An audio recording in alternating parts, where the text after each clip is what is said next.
This is Drisha's spring program and the third class in this 4-class series on death and the afterlife in the Rabbinic and Kabbalistic imagination with Dr. Nathaniel Berman and Rabbi David Silber. We encourage you to turn on your videos so we can feel like we are together, kind of like in a pre-pandemic class. Please feel free to ask questions. You can ask them by writing comments in the chat box here on Zoom, or as a comment on Facebook if you are watching us live. And with that, I'll turn this to Rabbi Silber.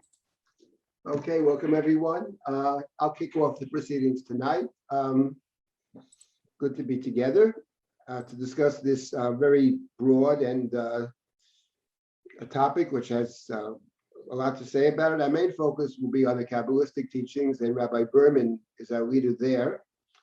But before we begin with that, I wanted to point out one very interesting text that we have in the Tanakh. And that is the particular one I'm referring to is in the book of Yeshayahu. And the prophets, the great prophets, prophesy not just about Israel, but actually it's very interesting to take note of the fact that the prophets also prophesy about the nations. It's true of Yeshayahu, it's true of Yirmiyahu, it's true of Yechezkel, it's true of others as well. Amos is another one. So the Yeshayahu is a set of prophecies that appears towards the beginning, what they call first Isaiah. And one of the prophecies is directed against Babel. And that actually begins in chapter 13 of Yeshayahu. But I thought I'd take a look very briefly at Yeshayahu chapter 14. Because here there's a discussion of Sheol, the netherworld. And if we scroll down a bit in chapter 14, beginning in verse, for example, verse number 9 of chapter 14, if you look at verse number 9, so there it says the following. It says, Sheol mitachat ragzalecha likrat boech. So Sheol was a stir. So in this netherworld, there are many who find themselves in Sheol, and we'll see that momentarily. But there's a rumor about Sheol that Babel, the king of Babel, as it were, is coming down to Sheol. So they're all very roused about this, rousing for you the shades of the earth's chieftains, raising from their thrones all the kings of nations. So apparently Sheol is inhabited by kings, perhaps not exclusively by kings, but there are many kings in Sheol. And now Yeshayahu tells us what the kings in Sheol are saying prior to the coming, to the advent of the king of Babel. Kulam yanu v'yamu elecha gamata chuleita kamonu elenu nimshalta. So the other kings say about Babel, the king of Babylon, look here, they say, you are as stricken as we were. You have become like us. In other words, you may have thought that you would be exempt from Sheol. Not the case. You're exactly like us, and as we see, even worse than we are. So the next verse is Hurad Sheol Gonecho, your pop is brought down to Sheol, and Hemyat Nivolecha, the strains of your roots. The language of Yeshaya was very poetic and often very difficult. Worms are to be your bed, maggots your blanket. They're informing the king of Babel what awaits him in Sheol. And the next verse is very striking. How are you fallen from heaven, shining one, son of dawn? How are you fell to earth, O vanquisher of nations? And the prophet Yeshayahu continues, this is what the kings are saying. You thought in your heart, you imagined, I will ascend to the heavens. Higher than the stars of God, I will set my throne. I will sit on the summit of Safon. Safon apparently is a place that is reserved for gods. And actually, the word Safon, referring to some kind of idolatry or foreign gods, actually appears in the Torah. Because when Israel is leaving Egypt, you recall, God instructs, through Moshe, instructs the Israel to stop near the sea, Lifnei Baal Tzafon, before Baal Tzafon, Nichecho tachanu alayam. So Baal Tzafon, presumably, Baal Tzafon is the god of Egypt. And in fact, recall in the book of Breshit, that when Joseph appears before Pharaoh, he gave him the name of Tzafnat Paneach. And Tzafnat Paneach, which is unclear what it means, but Tzafnat probably is an Egyptian god. He marries Joseph off to the daughter of the priest of Egypt. So Tzafnat, Baal Tzafon, refers to some kind of god. So you thought, O king of Babel, you will ascend to the highest place. I will mount the back of a cloud. I will match the Most High. That's what you thought. However, however, quite the opposite, you will descend until Sheol, unto the pit. So this is actually very interesting. And I thought just to mention this at the beginning of our session, because first of all, for two reasons. First of all, it's inherently interesting because this whole description of Babel, I think, is intended to remind all of us of a particular story that appears towards the beginning of the Torah.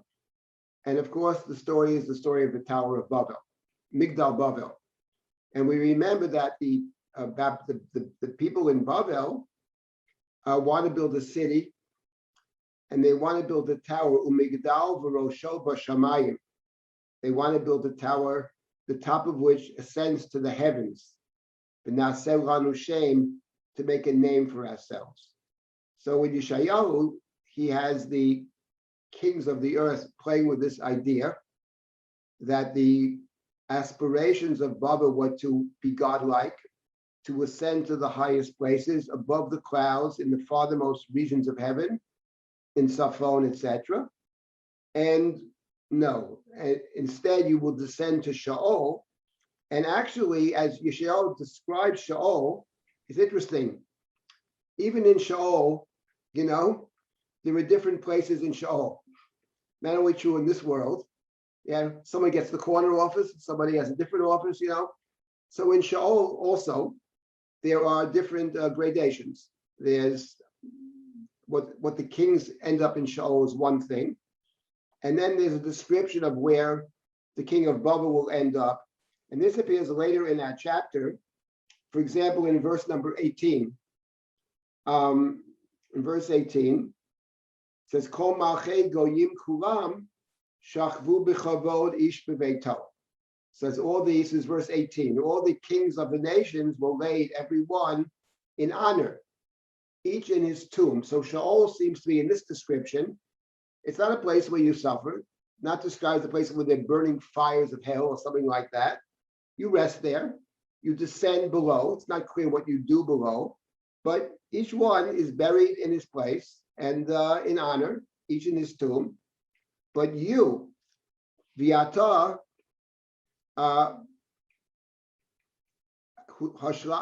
Hashlachta mikivrecha kenetzer nitav levush harugim betoan echere yordei o avnei bar kepeger muvas.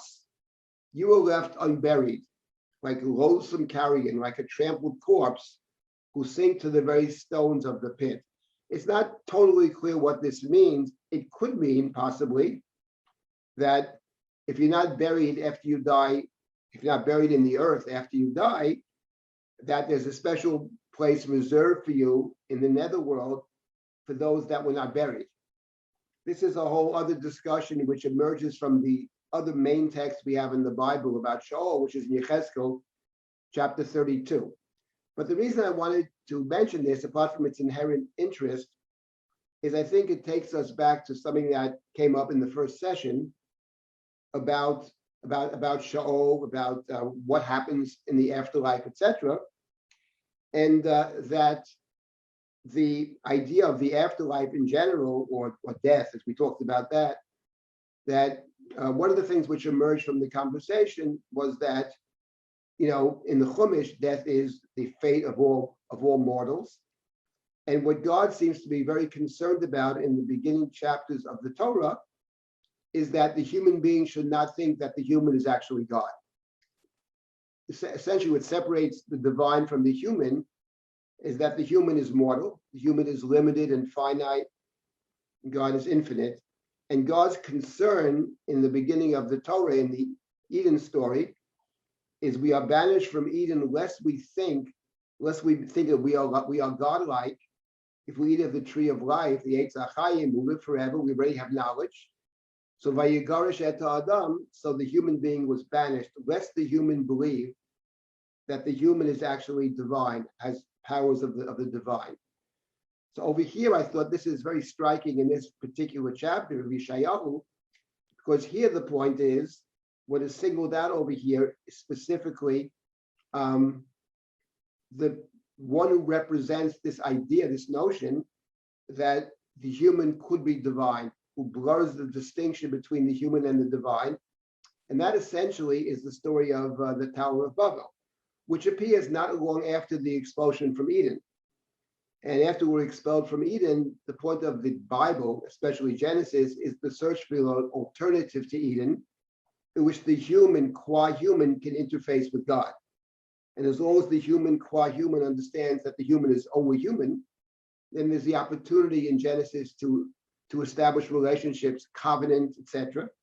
But the story of Migdal Bavel is the human being's attempt to set up the sacred space in which the human forgets that the human is not divine. So here Yeshayahu, I think, plays exactly off that idea, and that Shaol for Yeshayahu, the point of Shaol then, and the understanding of Shaol is the recognition that the human is exactly not God. And just to put out there the broader idea, the larger idea, which, apart from trying to figure out what the undiscovered territory is actually about, and there are different conceptions. We've already seen several conceptions of that. But my point that I was pushing for in the first session was that one's conceptions of the afterlife or reflections upon death have a lot to do with how we live in this world. So that, for example, the Rambam, who focuses on the mind as opposed to the body, it's not just what happens after you live in this life. That's his conception of this life itself. The great good for the Rambam is the intellectual pursuit, the metaphysics, understanding God, etc., to the best of our ability, even though we can't understand it really fully at all. So I thought this was very interesting because here Yeshayahu exactly picks up on the story of Migdal Bavel in his great poetry, and he has a description of the afterlife in which there are different gradations, and the kings of the earth find themselves in Sheol, but not to the same extent. There's a special place in hell reserved for the king of Babel, because the king of Babel imagined that he is godlike or even supreme, and that plays off the Tower of Babel. So I just thought, before we begin back to the Kabbalistic sources, that this is an interesting text in general, for those not familiar with it. Interesting on one level that it plays off the biblical story of the Tower of Babel. And you get a sense that that story is very significant within the larger Genesis narrative. And then secondly, he has a description of Sheol, which we don't have in too many places, where we have these various levels within Sheol itself, and a special place reserved for the king of Babel. So that's all I wanted to say at this point. If someone has a comment or two at this point, I'd be happy to hear it. And then we'll turn over to Nathaniel to lead us. Or in the chat, for that matter.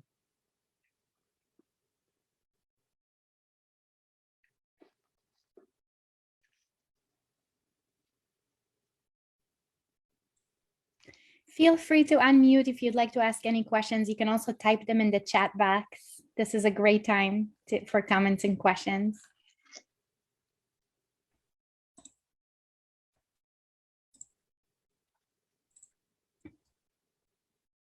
All right, Dr. Berman, it looks like there is no question, so I'll turn this to you. Thank you. David's expositions are always so clear and compelling that maybe that's really sort of very, very powerful. So maybe we're going to leave a few minutes at the end. Maybe people have some questions at the end. We have a question in the chat. I'm sorry to interrupt. We have a question in the chat right now. What is the feeling about reincarnation from Marcy? I'm gonna talk about that next time. That'll be okay. Sounds good. So I think that the real segue, Dave and I talked a little bit about what he was going to do with the Yeshayahu. I think the real segue is something related to what David is talking about. The conception of the afterlife is very much related to how one lives, and that is something a message that is carried through in all the Jewish sources, of course, and the radically different conceptions of afterlife in different Jewish sources are also correlated, as David said, with radically different notions of how to live. And also you have that very much in other traditions, for example, in Western philosophy and in other traditions around the world. Tonight, as I said in the email I sent out to you, I'm going to talk about the conception of the self, right? So that the conception of the self during life and the conception of the self after life in Kabbalistic sources and how those relate to each other. And the real theme here is the notion of the integration and the disintegration of the self, or the unity and the dissociation of the self, is something that is both present in the Kabbalistic sources when discussing living beings and those who are existing in the afterlife. So I'm going to share my screen. And where is my screen? Here is my screen. There it is. What is a self? Integration and disintegration during and after life. And here by life, I mean biological life, because of course in the Kabbalistic sources, and really in ancient Jewish sources as well, the notion that life continues after biological death is viewed as something that's more or less taken for granted in most of the sources. Not so much in Maimonides and the Rambam, but in most of the other sources. So I'm starting tonight with actually a quote from a great book by Alexander Niemas called Life as Literature, which is, a lot of it is about Nietzsche, but he talks about different ideas about the self in the Western tradition. And one idea about the self is you have a self, and it's, this thing that you're born with, and it just goes on, and there you are. You're the same when you were 1 as when you were, 97, and you'd be the same if you lived in Nantucket as if you lived in Milan. It's just a self, and there you are. Basically, the notion of the self is as some kind of substance. A different idea about the self is the notion of the self as a dynamic, growing unity, a dynamic unity of parts, or aspects or features, right? And here he's talking about Plato here as an example of this idea. He says the unity of the self is not something given, but something achieved, not a beginning, but a goal, right? Now, we have this idea in sort of popular culture, or popular discourse. We say, are you feeling, people sometimes say, well, maybe people more of a New Age bent might say, well, I'm not feeling centered. Or maybe in more commonists we say, I'm feeling all over the place. I'm feeling scattered. I'm feeling not myself today. To which the question always is, one must ask, well, who are you then if you're not yourself today? Or, when I'm with you, I'm looking at all of you, when I'm with you, I really feel like somebody might say to a loved one, to a lover, partner, spouse, when I'm with you, I really feel myself. To which one might ask, when you're not with me, who do you feel like, Abraham Lincoln? I mean, what are they saying exactly, right? And I think that this idea that I just put on the screen, the self is a dynamic unity. It's something in process, something to be achieved. You have lots of different parts of you, lots of different ages. Let's say a random age, sort of 50.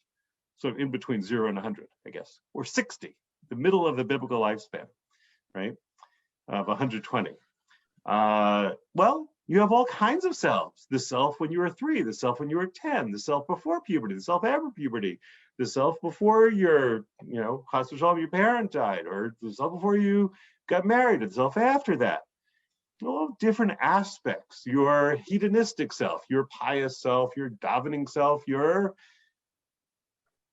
ping pong playing self, right? The notion of the self as a dynamic unity is very much at the root of Kabbalistic ideas about the self. And it's wonderful. You can grow, you can change, you can integrate the different aspects of yourself in different ways. It's also very dangerous. It also means you can fall apart. It's precarious. It's a work in progress that you're always working on. Okay. Okay, I'm going to move from this modern language, this book written in 1985, to something much older. This is a quote from a book by Moshe de Leon. Moshe de Leon was a Kabbalist in Castile in the 13th century, and probably one of the authors, perhaps one of the main authors of the Zohar, but certainly one of the authors of a group of people who wrote the Zohar in Castile in the late 13th century. And this is a book that he published not in the anonymous way that the Zohar was published, but rather under his own name, Moshe de Leon. And he says this, it's a great line. He says, the mystery of the unity of the parts of the human soul in this world is also the cause of their separation and division after death. K'fi sod achdutan ba'olam hazeh, kach hi sipat perudan v'machloktam achrei mot ha'adam. Now, it's very enigmatic, as stated, but I think this is exactly what he's saying. He's saying the unity, the dynamic unity of the self is really a mystery. How do I integrate all these different parts of myself? And it's also precarious, because if they can come together, they can also fall apart. And he's saying, and that's what explains death. Death is really their coming apart. It's a very, very eloquent, very poetic statement, that something that really could be contemplated for many hours. Mystery of the unity is also the cause of their separation. The mystery of the unity is also the mystery of separation. It's the same mystery. How could they come together? How could they fall apart? And I think this conception is very much in the Kabbalistic understanding of the self. It's a dynamic unity and also a possible dynamic dissociation. So, disintegration at death, disintegration as death. And remember, we talked about in the first class the notion of death as not a one-time event, but the cycle of death in life is perhaps even a daily event. Disintegration as death, reintegration as life, whether we're talking about a daily cycle or in the macro cycle of biological life and biological death. So, sorry about that. There we go. Okay, so here's a passage from the Zohar. It's actually a very beautiful passage about the 30 days before death. Kol inun tlatin yomim, all those 30 days. It has been taught, all those 30 days before death, a person's nishama, his soul, is one of the words for soul, departs from him every night. And she goes and sees her place in that world, the world to come. She departs from the person every night. And this person here called the Barnash, and I wrote the Aramaic term because I want to ask who is the person here? There's a person's soul, and then there's the sleeping person. This person does not know and does not notice and does not control his nishama all those 30 days as he did before. As it is written, there is no man that hath power over the spirit, the ruach, to retain the spirit. From Ecclesiastes Kohelet, Ein adam shalit baruach lichot haruach. what you have here is an image of someone in the process of disintegration. Their neshama is dissociating from them and wandering and going, having these nighttime journeys in a way that is different than before the 30 days before death, where the neshama also goes at night. But here, somehow, there's a sense that approaching death is also the disintegration of the various parts. Here, so far on the screen, there's the neshama, and then this person. When you ask yourself, well, who is this person? The barnash, which is simply the Aramaic term that corresponds to ben adam in Hebrew, right? Person, it's a common word for person in Aramaic, is lying there without a soul, or without most of a soul. Well, who is the person? Who is the person? Is it his body? Is it something else? Let's go on.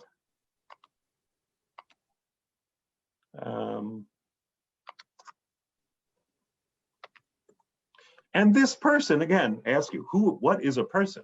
And this person does not know. Oh, wait, already read that?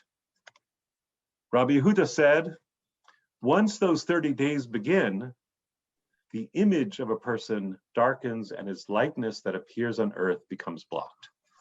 Okay, now these words, I think I've said this before in this group, these Aramaic words, sulma and yukna, correspond to the Hebrew tselem and demut, which are the two words used in Genesis to describe the way in which a person is created in the image of God. It says, God says, Nivra Elohim et Adam b'tzalmenu kidmutenu, in our tselem and in our demut, in our likeness and our image, or image and likeness, depending on how you translate it. Those are the words that are translated in Aramaic as tzulma and yukna. And somehow the tzulma and the yukna, those parts of a human being that are most godlike, or that resemble God, begin to darken and are blocked. So now we have a multitude of features. We have your tselem, and your demut, your likeness and your image, like God, your neshama, your soul, and then there's the barnash lying there sleeping, and the barnash is portrayed here as powerless to prevent this creeping disintegration of what made them a person in the world. That's the image here. That's what death is, or that's what approaching death is. That's this disintegrating process. Nathaniel, is your understanding that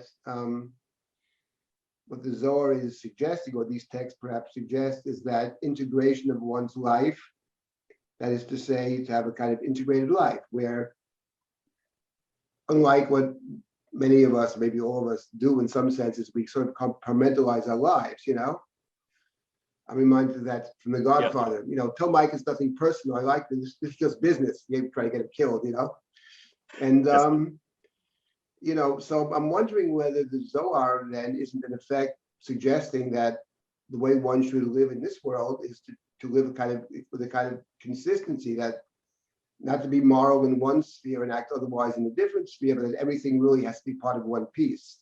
Yes. Is that being suggested here in your view?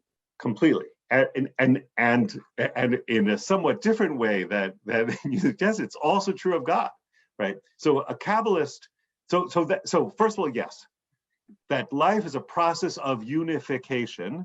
You don't have the self is not a unity, but the self is a process of unification, or chas v'shalom, a process of disunification. Something that I note here is that, but I'm not going to go through tonight, is that that's also the Zohar's conception of God.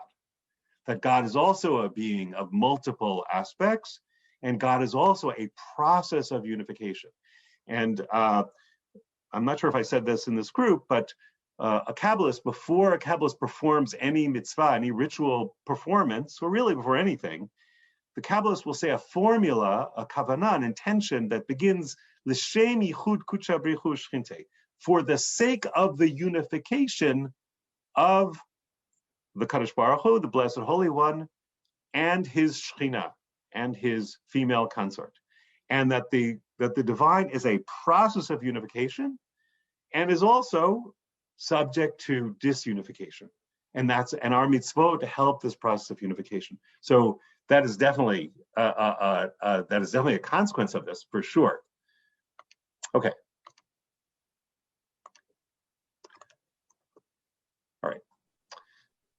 So here I just thought, I put this in because I just couldn't resist it. I thought this is something that people might find meaningful and is related to this theme. It has its sources actually in the Talmud and has a bit more of a vivid description in the Zohar, but the essentials of it are already in the Talmud. The disintegrating deceased as a mourner at the Shiva. And this is a passage that I wish I had known or remembered. I'm not sure if I read it before the last time I sat Shiva. It goes like this. Maybe I'll just read this in Aramaic. It's short. Mar Yehuda, Kol Zayin Yomin, Nishmata Azla, Mibeite Lekivrei, Mikivrei Lebeite, Vit Abalat Aloid Gufa, Dichtiv, Ach Besaro Alav Yichav, Nafsho Alav Te'ebal, Azla, Viatva Bebeite, Chamel Chulhu Atzivin, Umitabla. And as I say, the essentials of this are already in the Talmud. Rabbi Yehuda said, all 7 days, the 7 days of the Shiva, the Nishama, the soul, goes from his house to his grave and from his grave to his house, mourning over the body. This idea of the soul mourning over the body. Again, this idea of this disintegration, right? Which, you could say a pretty common notion of the separation of soul and body. You find it in Plato. But this idea of the soul mourning over their own body, as it is written, surely his flesh feels pain for him and his soul mourns for him. That this flesh and the soul having these different fates, each experiencing something differently, separately. She goes and sits in the house, sees all of them sad, and mourns. I'm sorry about the switching pronouns here. Nishama is a female noun in Hebrew. And when I use translations, I tend to use the female pronoun for it. So this idea that the soul comes and sits in the house with the mourners at the Shiva. The soul is present at the Shiva. Going back and forth from the house to the grave, from the grave to the house. The body is experiencing pain, the soul is experiencing mourning, and the soul is sitting at the Shiva with the mourners. And again, something that's only made possible by this notion of disintegration of these component parts. Right? At some point, I wanted to put this in the course because I think that this is, again, I think this is something that's profoundly meaningful. I'm sure that those of you who have had the occasion to sit Shiva may have actually already felt this even without reading the Zohar. Something that people often say, I've heard sometimes said at Shivas for people who are very gregarious, where the deceased is somebody very gregarious, and they say, he would have loved this, or she would have loved this, because all the people in the Shiva house. And then somebody else always says, I think she is here, right? And I've heard this say many times, right, at Shivas. And I think, in a way, it's very, very similar to what's being said here in the Zohar. And as I say, rooted in a similar passage in the Talmud, right? This idea of the soul is someplace, the body is someplace, they're having an afterlife journey of some kind that is related to this disintegration that happens at death.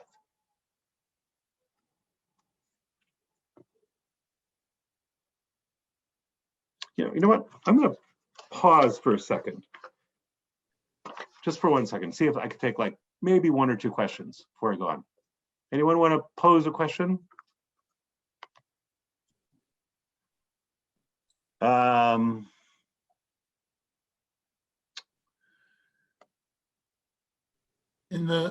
ahead. In your discussion of unification of the soul, the Hasidic view of prayer, one of the goals of prayer is unifying, but usually it's taken to mean unifying your soul with Hashem or with God.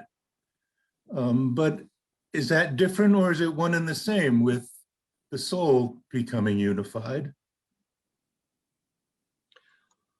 Well, that's a great question. I think that a full answer to the question would require a somewhat a long discussion of the relationship of Hasidic texts to Kabbalistic texts.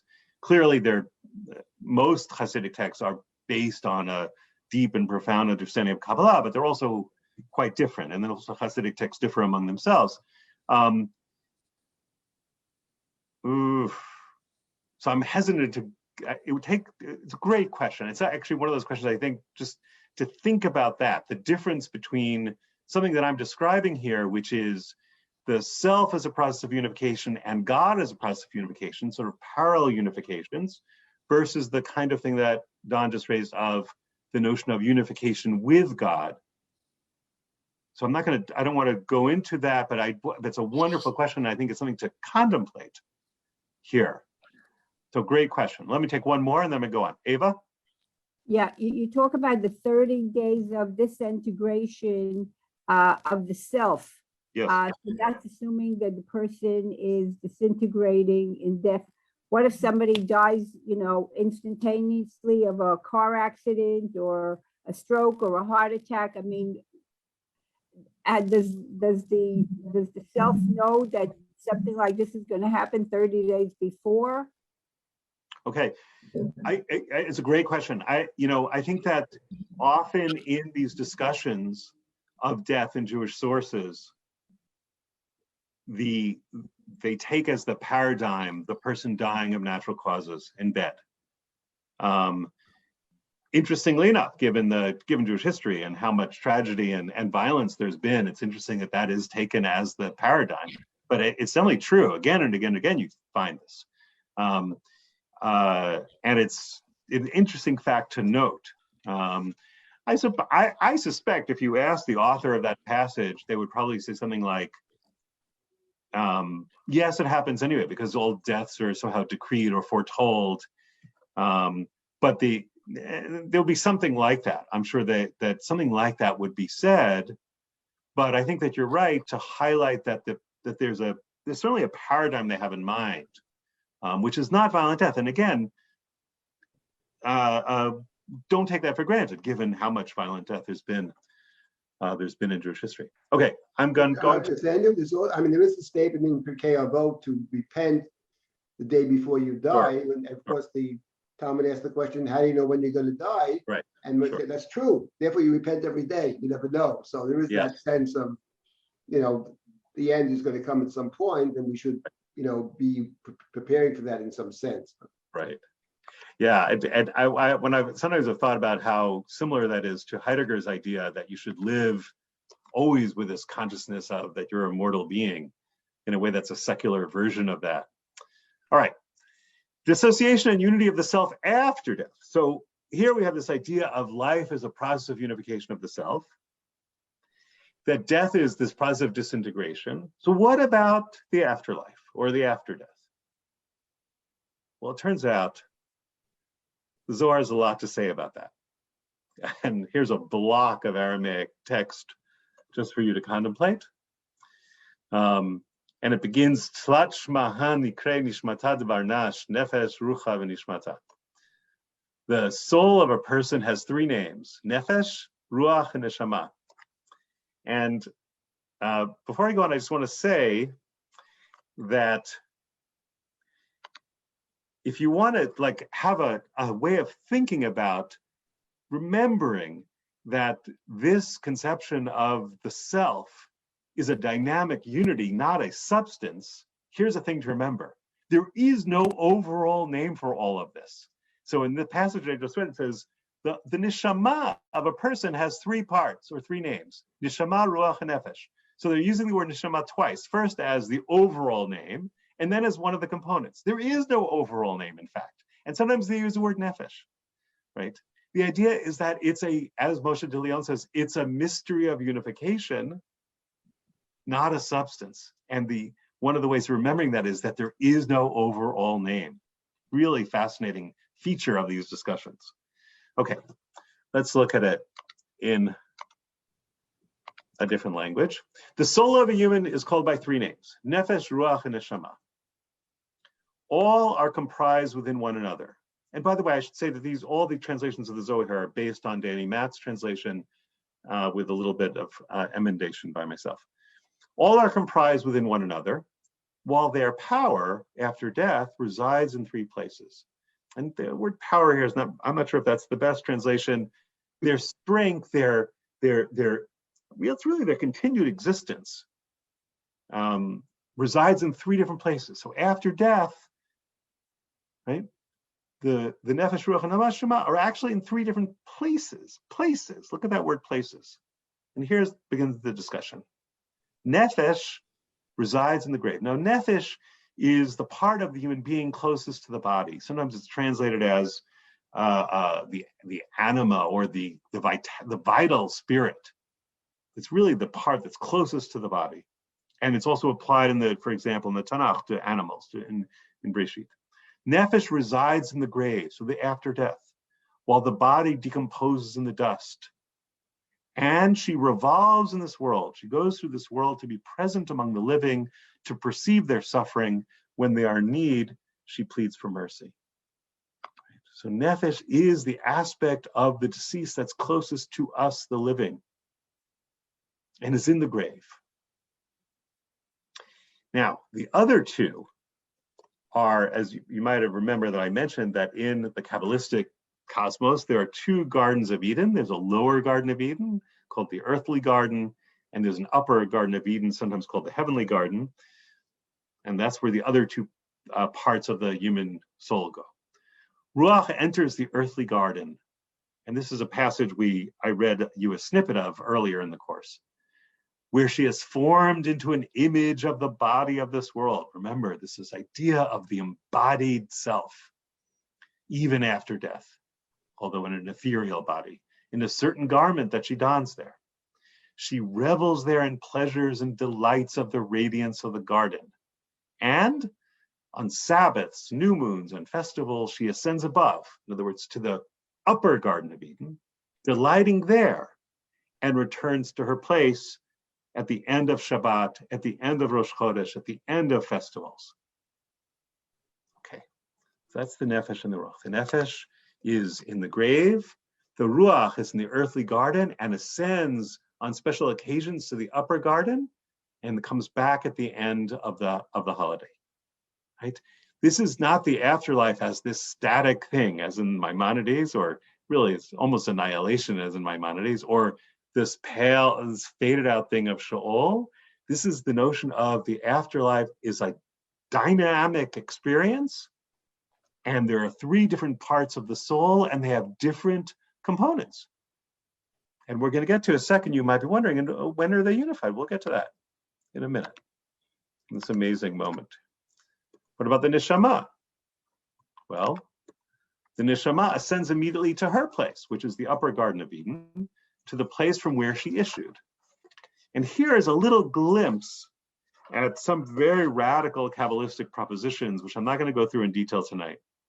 Through her, the Nishama, the human Nishama, the lamp, here is a name for the Shekhinah, this female aspect of the divine, is kindled. The human Nishama lights up the Shekhinah shining above. And this is the idea that human beings adding to the divine or activating the divine. Nishama never descends below. Through Nishama is embraced the one, and here referring to the Shekhinah, who is embraced from all sides above and below. And the Shekhinah is sort of the center in a way of the Kabbalistic cosmos, is the borderline between the human and the divine, between justice and mercy. And here's the idea of the human Nishama lighting up the Shekhinah from below, and the Shekhinah is lit up from above by the aspects of the divine above her. And the Shekhinah is also identified with the upper Garden of Eden. Now, I've just said a lot of things. For those of you who haven't studied Kabbalah before, that's a lot of stuff, right? Just try to take it in. For those of you who really want to understand it, we will continue to meet on Tuesday nights until 2037, when we'll really reach our fullest understanding of tonight's class. But this idea that in death, right, human souls contribute to the life of the divine is very much in the Zohar, and becomes very, very, very detailed, elaborated in very, very detailed fashion in Luriana Kabbalah. Very detailed fashion. There's actually a rabbinic era, Talmudic era saying of the efficacy of the death of righteous, that the death of righteous people atone for the sins of Israel, right? And it's that kind of saying that became transformed in Kabbalah to actually being a participation in the life of the divine. Let me just go on a little bit and then I'll take questions. And now here, what about the relationship between these three? So we have these three aspects of the soul, of the human being, of the self, the three aspects of the self now in three different places after death. But they are linked. Until Nishama ascends to be linked with her place in the upper Garden of Eden, Ruach is not crowned in the earthly garden, and Nephesh does not settle in her place in the grave. But they're all restless. They're all restless. They are linked after death. As soon as this ascends, meaning the Neshama ascends to the heavenly garden, all of them attain tranquility. So in death, as in life, there is no peace unless the different aspects of the self are somehow linked, even though they are separated in some way. So you are linked to your 9-year-old. I don't think there's anyone here who is 9. I think most people on the screen are older than 9. You're all linked to your 9-year-old selves, even though you're also separated from them, but you're also linked to them. And for the psychoanalysts here, you know that until the person has really come to grips with their childhood self, they're not going to be unified in their adult self. That would be a psychoanalytic version of this. I could take one, let me take one question, and then we go on. Chaya, you had your hand up. I was just curious before what the Hebrew or Aramaic word for lamp that you said was a word for the Shekhinah. What was the original word for that? Butsina. Again, sorry? Butsina. Butsina? Yeah. Okay. Bet Vav Tzadi Yud Nun Aleph. Thank you. That was all. Thanks. Great question, because I knew the answer. Okay. Now, what about these three aspects of the soul and our relationship to our ancestors, to the deceased, right? And this is a little glimpse into this very, very deep understanding in Kabbalah and really in Jewish sources in general, although not in all of them, not for example in the Rambam, but of a certain kind of porousness between the land of the living and the land of the dead, right? And the practice of really calling on the deceased for help. When inhabitants of the world are in need, when in their suffering they go to the cemetery, right, and which many people do, this nephesh arouses. So the nephesh, remember, is the part of the soul that dwells in the grave. And she goes flying and arouses the ruach, which remember is in the Garden of Eden, the earthly Garden of Eden. And that ruach arouses the patriarchs who are in the cave of Machpelah. And then the ruach ascends and arouses the neshama. Then the Blessed Holy One has compassion on the world. So there's this image, right? And again, of these three aspects of the self being separated. And then they come together at certain times. And one of the ways they come together is when the living call on them for help. Now, I'm taking you very far here into Kabbalistic mythology. We're really deep in it now. So if your imagination, I forgot to do some kind of imagination limbering up exercise, stretching your imaginations, especially for those who are not used to thinking this way, right? If you wanted an earthly analogy, right? And I'm inspired here by some of David's analogies, right? You could say this. One of the ways in which people feel most centered is when they're helping other people, when you feel like you have a purpose, right? If you're helping someone, whether it's your child or your parent or or someone in need, or a patient, or a poor person on the street, when you're doing an act of chesed in some way, it's often the time in which many of us feel like we're most centered. I have a purpose. Does that ring true? That would be an analogy to what's going on here. When the living are in need, the various aspects of the soul come together and they work together and they communicate with each other, and that's when they're being unified. By the way, there's a great people know what tchinas are. Tchinas are prayers written in Yiddish in Eastern Europe by women that become a source of a lot of interest in the last few decades. Chava Weissler is a scholar who really sort of launched a lot of the scholarly interest in them. And I couldn't find a downloading version. I didn't have time to type it all out. But there's a tchina, one of these Yiddish prayers written by and for women for candlelighting, that is based on this passage in the Zohar, that talks about that basically has as an intention, a kavanah for candlelighting, that is designed to perform exactly this kind of thing, this kind of reaching out for the help of the ancestors, for the help of the deceased. Maybe I'll circulate it if I can. I'll scan it and send it to you in an email. It really is based directly on the Zohar passage. Nathaniel, yes, I would say beyond that, it's not just about asking for help, but I think that what is actually conspicuously absent from what I call it centrist orthodoxy and everything to the so-called left is a sense of, whether it's about prayer, let's say, for example, after Shabbat, the Melava Malka. And Melava Malka, we talk about David, Melech Yisrael, Chayvet Kayam, we talk about Eliyahu Hanavi. Yaakov is there, Atira Abdi Yaakov. And actually, the point is, they're actually there. The point is that the I would say Hasidic thinking, a very deep thinking, Kabbalistic thinking, it's not, it's not we call them up, they're actually there. At Yizkar, the souls are actually there. I remember I had one of my nephews, who is, I would say, neo-Hasidic, but he's very attracted to Hasidic thinking. And before he got married, he thanked he said, we're all here today, and his grandparents and his great-parents.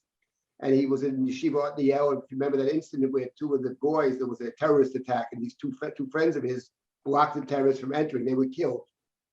So he says the great-parents and the holy ones from the yeshiva, they're here. He didn't mean theory. He didn't mean as a metaphor. He meant they're actually here.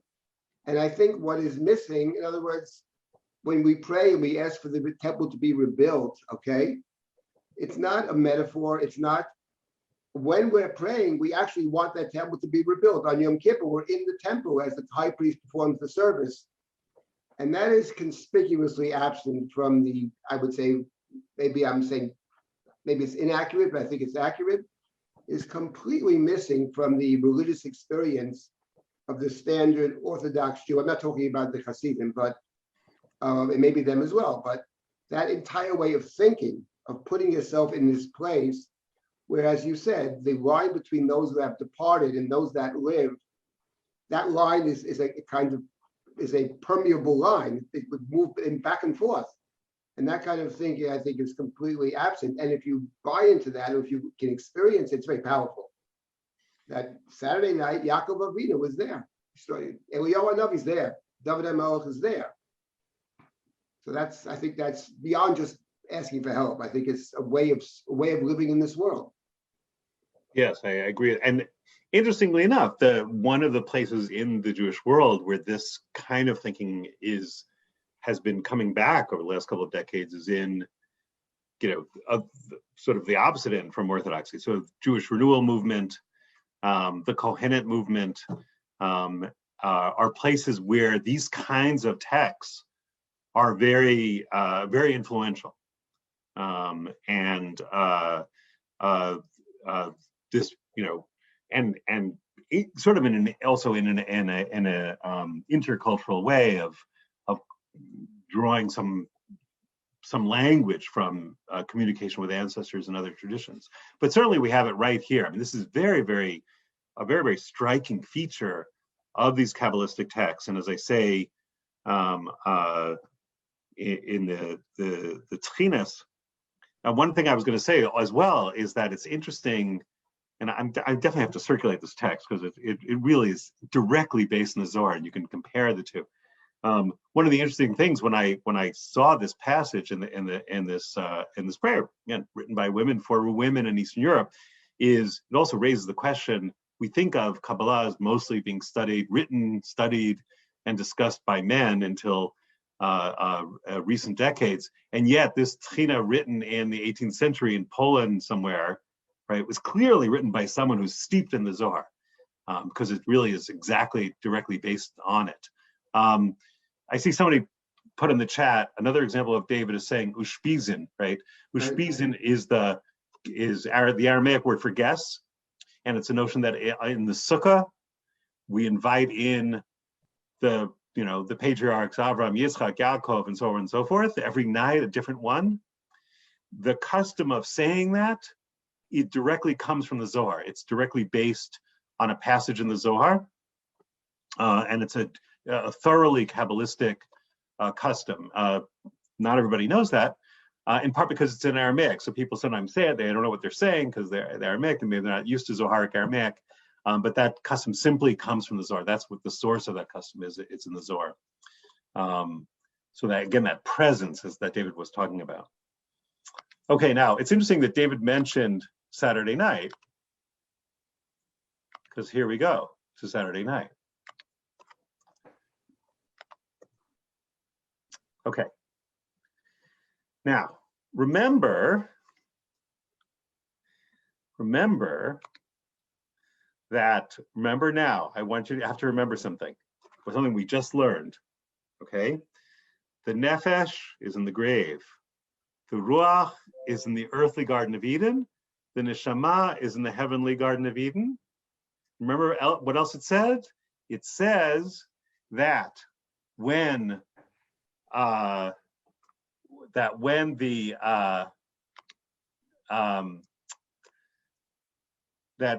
Shabbat and Rosh Chodesh, on Sabbath and new moons and festivals, on Yantav, the Ruach goes up to the heavenly Garden of Eden and then comes down at the end.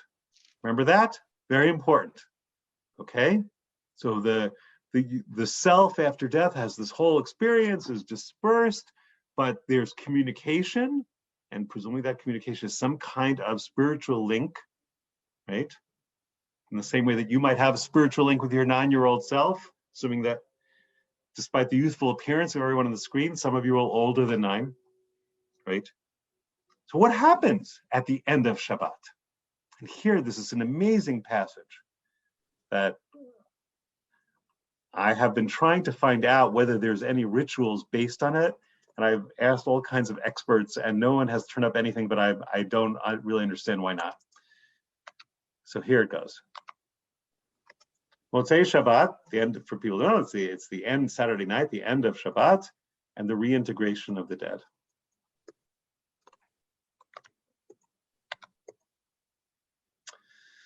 Okay, here we go. When Nishmata is just sort of a more elaborate Aramaic way of saying Nishama, is adorned above, in other words, in the heavenly Garden of Eden, in a holy crown.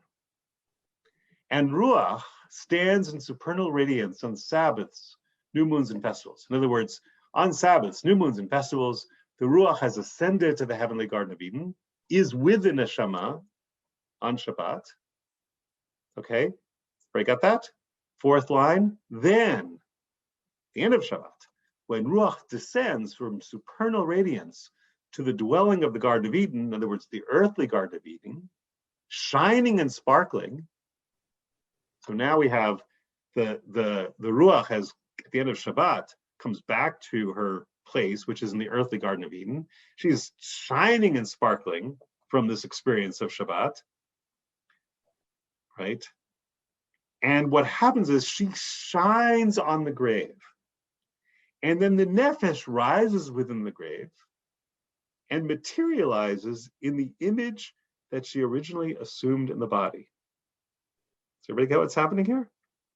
Saturday night, the Ruach comes back from the heavenly Garden of Eden to the earthly Garden of Eden, shines in the grave, and it revitalizes the Nephesh, who arises in the image that she originally assumed in the body.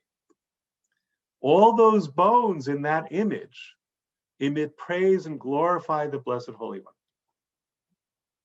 So the body rises up, the bones rise up, revitalized by the Nephesh, which has received this extra influx from the Ruach, which has just spent Shabbat in the heavenly Garden of Eden, and the bones rise up, as it is written, all my bones will say, Hashem who is like you. And people who know the Shabbat liturgy know this line. It says, Kol atzmotai tomarna Adonai mi kamocha. It is not written say, but rather will say. And in Psalms, the fact that it's in the verb is in the future probably means something else, but here they're taking it hyper literally. All my bones will say, Kol atzmotai tomarna Adonai mi kamocha. So we're saying this is what happens on Saturday night. The bones arise in the grave and praise God. And this is the final punchline here. If the eye were permitted to see, it would see on the night that Sabbath departs and on the nights of new moons and festivals, the likeness of images above graves, glorifying and praising the Blessed Holy One. I can't believe that there was never a practice based on this passage in the Zohar, that on Saturday night, one could actually, if one had the right spiritual kind of insight, could see bodies arising from the grave praising God. Because of the power given to the Nephesh and the body in the grave from the Ruach and the Nishama who have been in the heavenly Garden of Eden. And the body rises up and praises God. Although as far as I can tell, I've so far not been able to track down a practice of going to a cemetery on Saturday night or at the end of Rosh Chodesh. Again, I don't know why that I haven't been able to find it. It's an astonishing image. Now, again, for those of you not mystically inclined or not visionarily inclined or not hallucinogenically inclined, you think, what is this guy talking? What is he on about? Right? Again, this is for your imaginations, right? This is a thing for your imaginations, right?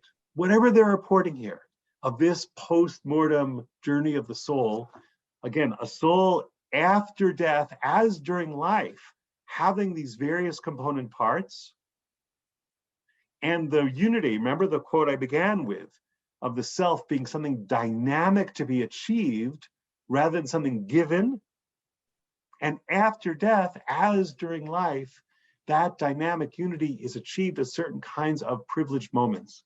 One of those moments is when the deceased is doing good for the world, doing an act of chesed for the world, interceding with God for the world, in the same way that we might feel centered when we're doing acts of chesed. Another time has to do with a religious experience, some kind of visionary experience of the person after death. And that when they're in intense communication with the divine, here with the Shekhinah, the self gets unified. The various components get unified. Maybe they're actually interpreting the verse that we say in Nishmat in the morning, Matzil, how does it start? Matzil ani michazak mimenu. Yeah. Matzil ani michazak mimenu v'ani b'yom goes low. So in other words, it's that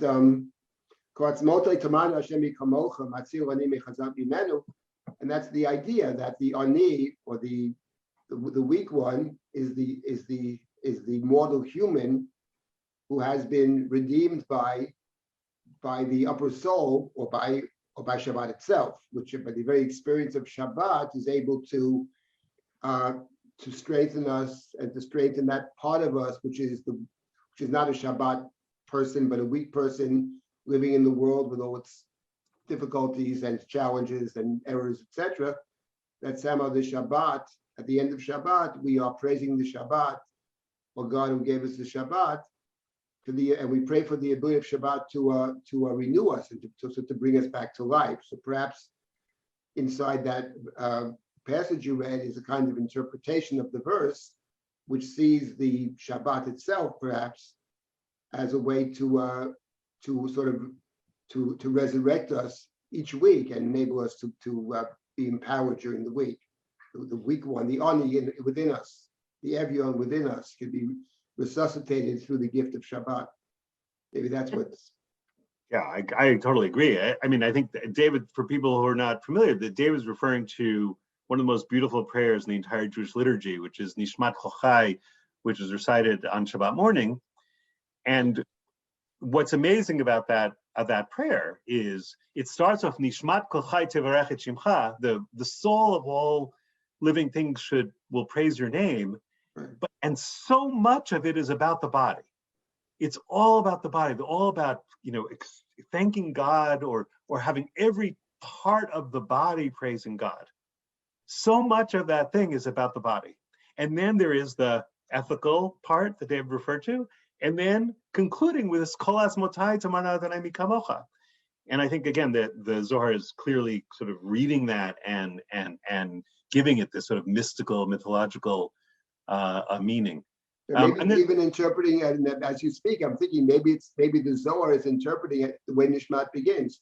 Nishmat Kochai Tivarech et Shimcha Shem Elokeinu, and then Ruach Kol Basar. So the Ruach is connected to the mortal part, and then the Nishama lives on forever. Nishmat Kochai, that the Nishama can redeem the Ruach, if we put it in Kabbalistic terms. So perhaps there is a kind of interpretive element to this passage in the Zohar. Yeah, perhaps. Yeah, no, it's one of the interesting things is that, well, let me rather than say another interesting thing, let me just say a couple of questions. One is from Facebook. What about where it says in Psalms, the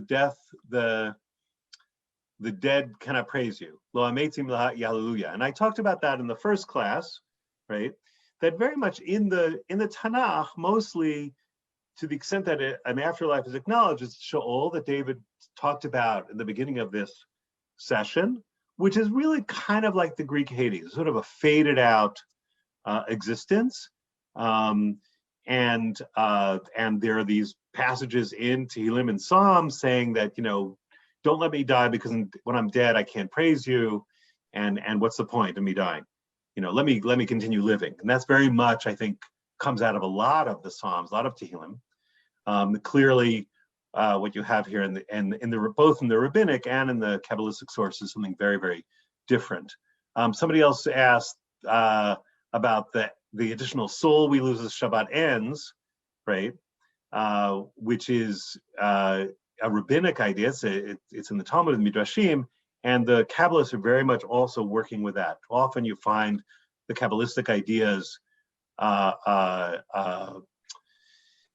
have some kind of root in rabbinic materials and ancient materials, and they sort of expand them and reimagine them.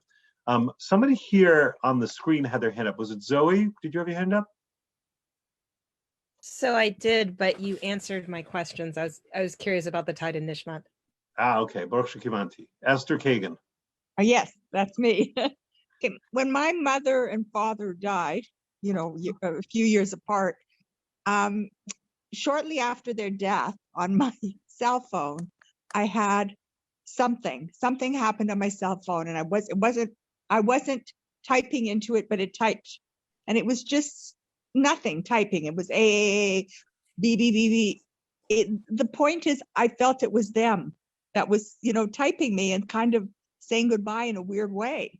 Has that ever happened to anybody else? I mean, it was the strangest thing. I suspect if we went around the room, as it were, I suspect that a lot of people have had a number of different kinds of experiences like that, whether in dreams. Certainly in the first class, I put on the screen passages from the Talmud about dead coming to people in dreams. Most people today would probably say, yeah, I had a dream because my unconscious was thinking about my parents. Other people might say that I had a visitation of various kinds. So I think that a lot of people have those experiences, and the question is, how do people interpret those experiences? That can be of lots of different kinds. I circulated a poem by Mary Elizabeth Fry about saying, experiencing a deceased loved one in nature. And I think that a lot of people have these experiences, and that come in various versions. Deborah Berman, you have your hand up. Yes, Dr. Berman.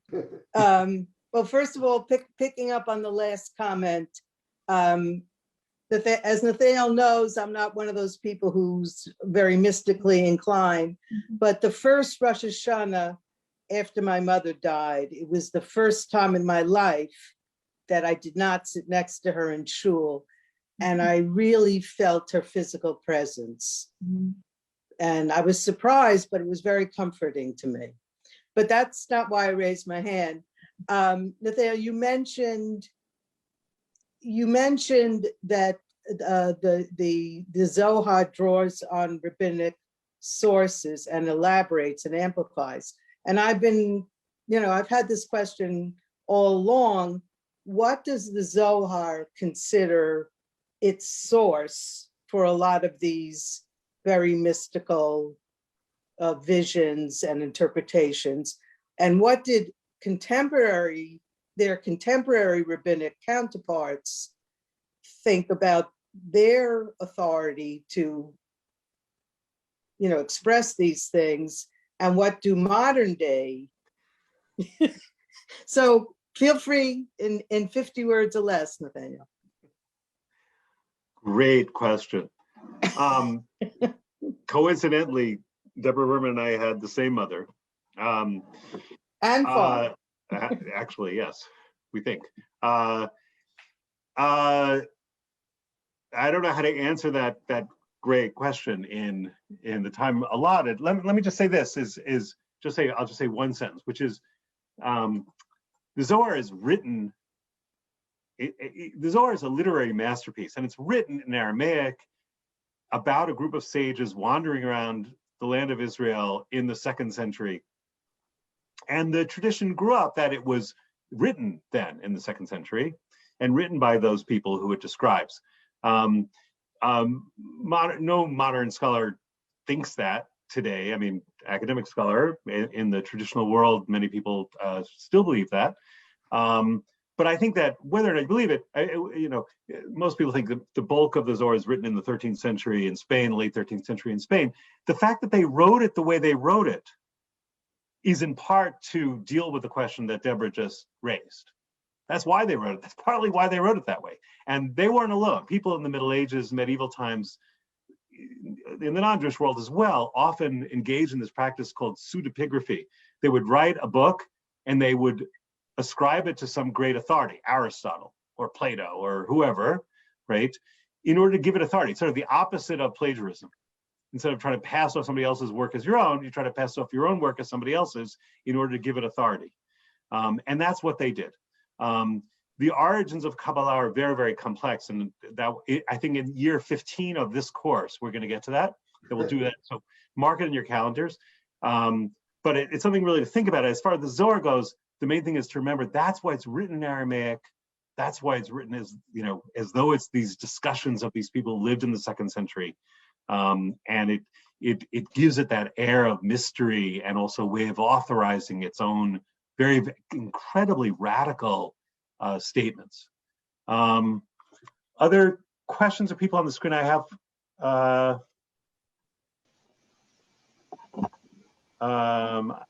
any. Oh, somebody's put in the chat. You have mentioned no difference in the afterlife of sinners or tzaddikim. Well, yeah, I touched on that last time a little bit in the story from Chaim Vital, his wife, when she was at death's door, and she had sort of a little taste of hell and a little taste of heaven and she talks about that the sulfuric smell of hell, and then she was taken to heaven and to Garden of Eden and smelled the hadassim, the myrtles, and said the bracha for besamim, right? Which also very much relates to our theme, this theme of Saturday night and what happens on Saturday night.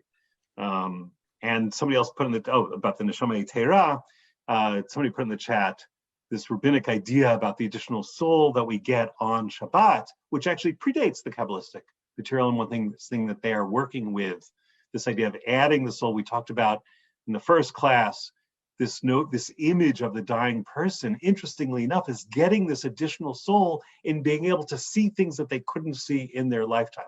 It's an incredible, incredible vision of this Nishama Yitera, this extra soul being added to the person at the moment of death, and being able to see things that a living person is not allowed to see. I see we're at 9:15. Just one comment in terms of Deborah's point before. The Gemara says at the end of Masechet Ketuvot that after Rabbi Yehuda Hanasi died, he would come back. For the first year, he came back every Friday night. That's a very, it's so true actually, and that speaks to that point. You know, that somehow, even though the person has departed, we feel that she or he is still there. So that's a powerful idea. I think we feel this emotionally, and I think the Kabbalists try to present it not just emotionally, but then describe me a kind of reality, which is, I think, a very powerful one. Actually, interestingly enough, in Sefer Hasidim, a medieval text, they talk about that story. And there's actually a halachic discussion, because it said that, he would make kiddush for his family on Friday night. And so there's a whole halachic discussion. Can a dead person make kiddush for his family? Because they're not, the question is, are the dead halachically obligated? And only somebody who's halachically obligated can make kiddush for someone else, right? And so there's a whole halachic discussion. How could he make kiddush for his family when he was dead? And aren't the dead no longer obligated by halacha? And there's a whole discussion about that. Very, very interesting discussion. And as you can imagine, at least two different views on it. But the premise of this kind of communication with the deceased that a couple of people talked about tonight, and I'm willing to bet that at least half the people in this room have had experiences like this, of some kind of feeling of communication. Again, something that may have been taken for granted in earlier times, but isn't talked about so much today in modern circles, again, starting with modern Orthodox and going forward, is something that is more, this idea of this porousness is something that is much more taken for granted in the sources, and there's this very rich literature of it. And tonight, what I really want to stress is, I'm not asking that you believe literally everything that I've put on the screen tonight. You're certainly welcome to. Right. What I want to say is that the Kabbalists, and as well as the rabbinic authors, were using their imaginations to visit the afterlife, because they had these experiences too. Just like many of you have had these experiences, they had those experiences too. Right? And they're imagining it, and they're imagining it within a tradition and elaborating it. In that story of Chaim Vital's wife Hannah, while she's dying, right? What she experiences is in the tradition, right? But it's also possible, perhaps likely, perhaps definitely, that she actually had those visionary experiences, right? Right. Just like the way, if you grow up in the Jewish tradition, most likely when you think of God, you'll imagine God in Jewish terms. If you grow up in the Christian tradition, most likely you'll imagine God in Christian terms. But you'll really also have the visionary experience, and they'll be real experiences, even though they'll also be particular. And that's really what I want to, stress, again, especially for people who are not mystically inclined, as Debbie put it, to try to see what's going on here. What kind of imaginations, what kind of rich resources the Jewish tradition have for firing up your imaginations. And so I think we need to end, unless David, you want to say some final word? No, I think we're looking forward to next week, and reincarnation is on the agenda next week. Reincarnation definitely is one of the things we're going to do next week, because there are a lot of people have been asking about. Right. Okay. May I make one comment? Yes, you did. Yeah. So it seems like if you think of the presence of somebody who passed away as real, that seems to like obviate the question, what about Doresh Atametim? In other words, if they're not total Metim, but the sense of being more porous and interacting, then it seems that, you know, you avoid that seeming prohibition. So. Great question. Well, I just say, but what you're just talking about, people don't know the reference, is it says explicitly in the Torah, don't inquire of the dead. Don't go seeking the dead. Don't go seeking counsel with the dead or anything like that. It's explicitly in the Torah, right? And yet the rabbinic materials and the Kabbalistic materials, and indeed King Saul did that despite this explicit prohibition. And the Zohar addresses it explicitly, addresses it, and says it's only if you do it the wrong way, not if you do it the right way, the way we're describing, right? And it's an amazingly bold thing, because as you just said, this is an explicit prohibition on doing this. And yet the Jewish tradition is filled with people doing it unto this very day. And I bet people on this very screen in a time of need have sought out counsel, advice, help from deceased loved ones, whether in your own mind or actually going to a cemetery and doing it. And people have done it for centuries and centuries and centuries and centuries. And again, the Zohar confronts it head on and says, that's only if you do it the wrong way. I think we should end for today. It's late and we want to make sure we respect everyone's time. And you know what? We have next week and I cannot wait. Until 2037. Yes, perfect. Thank you so much, both Dr. Berman and Rabbi Silber. This is such an interesting and engaging class that it's hard to end. Yes. We'll see you next Tuesday for the final class in this series. Thank you so much to everyone who joined us today on Zoom, on Drisha Live, and on Facebook. I hope to see you tomorrow at 1 p.m. With a class on Divrei Dever, Responsa and Plague Time with Rabbi Zukir. And a few people asked me during today's class where to find recordings of the classes. They can be found at www.drisha.org/live. Thanks again to everyone who attended, and I'm looking forward to seeing you at one of our upcoming classes here at Drisha.